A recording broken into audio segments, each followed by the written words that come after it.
I read today about a 10-year-old girl with Down syndrome who was taken from her mother and put in a cage. I read about did you say want to a 10-year-old with Down syndrome being taken from her mother? What I said is you can pick anything you want up, but the bottom line is very clear. How dare you? When you cross the border illegally, you have given up the... President Trump's former campaign manager and still close associate Corey Lewandowski, you heard him actually mock a disabled child, a 10-year-old with Down syndrome who was basically stripped from her parents. Now, he's refusing to apologize, of course, so it's hard to decide what's worse, what Lewandowski said, or how about Laura Ingraham on Fox News? Here she is making the comparison of these detention centers for these kids. So since more illegal immigrants are rushing the border, more kids are being separated from their parents and temporarily housed in what are essentially summer camps, or as the San Diego Union Tribune described them today, as looking like basically boarding schools. Summer camps. My kids go to summer camps. They don't live in cages. And we're also not refused to be able to talk or speak to them. Also, the president, he is ratcheting up the rhetoric. He tweeted this out just late yesterday. Democrats are the problem. They don't care, I should say, about crime, and they want illegal immigrants, no matter how bad they may be, to pour into and, listen to this, infest our country. Like MS-13, they can't win on their terrible policies, so they view them as potential voters. He's calling these people who are leaving these gang-infested areas, as well as those of victims of horrible abuse, as basically cockroaches, comparing them to infestations in our country. Now, I wonder who exactly he's talking about, but I think you probably have a good idea. He's talking about babies, toddlers, locked up in these so-called tender age shelters.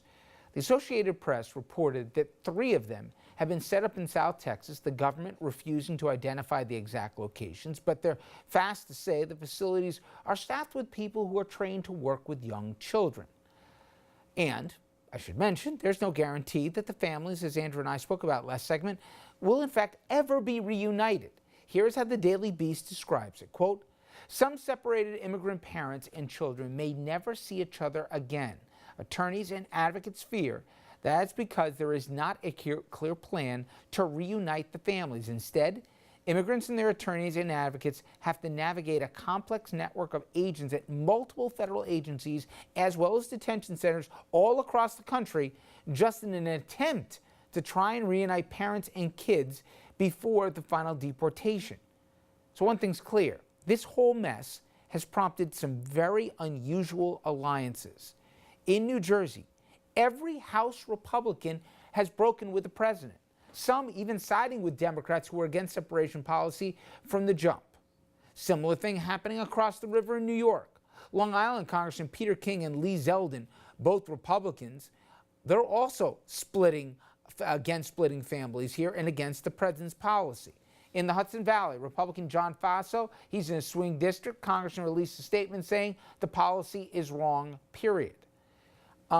Now, you might say, hey, that was before this afternoon, Rich, but I believe, and the comparison was made by others, this could be Trump's Katrina moment, where he's seen as not only detached, he's seen aloof. I think it was interesting what Laura Bush said, because she obviously lived through it, and her president spoke as much in Decision Point, the book that he wrote, that he was never able to recover from that moment.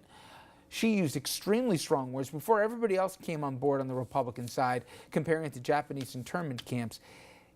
The thing is, this was deliberate, state-sponsored cruelty. And the word for me that is important is deliberate. You can make a point that other administrations really screwed up in trying times. They didn't respond quickly enough. They did an action they thought was necessary that history judged them wrongly for. But this was a solution in search of a problem. And what they did was intentional, all because they wanted money for a wall. The Bush reaction to Katrina got a lot of criticism because it didn't look like he was that invested in it. It didn't look like he cared that much. But he didn't cause the hurricane. Trump caused this hurricane. And that's the whole that's the part that it's even harder to fathom. It's not just a Katrina moment, it's a self-inflicted Katrina moment, and designed, as he's done before, to inflict the maximum punishment to try to seek leverage for a policy that he supports. And you and I were talking in the break, the example that I can think of that best jives with that is healthcare, where he was totally willing to let people go uncovered, essentially greater risk of dying, so that he could get the policy he wanted on healthcare. And the other thing is, Bush and every president that I can think of, at least, even if let's say in their heart of hearts they weren't compassionate in a particular instance, they at least tried to appear compassionate. Trump's not even trying that.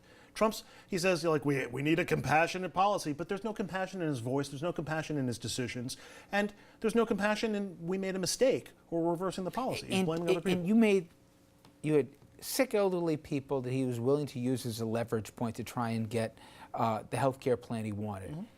He had children, screaming, crying children ripped from their parents as a leverage point to try and get a wall that we all were promised Mexico was paying for. In the end,